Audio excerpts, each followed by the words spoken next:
صد مژده بر انسان ها. گلبانگ اذان آمد. ای عاشق ریحان ها، ماه رمضان آمد. صد شهر خبر رفته کی مردم آشفته، نک موسم قرآن شد ایمان به جهان آمد. هر مؤمن واقعی آنقدر دلش شاد است، بر خیل منافق ها این ماه گران آمد.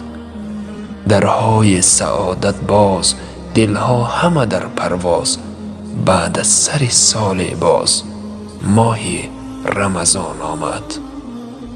ماه رمضان مبارک.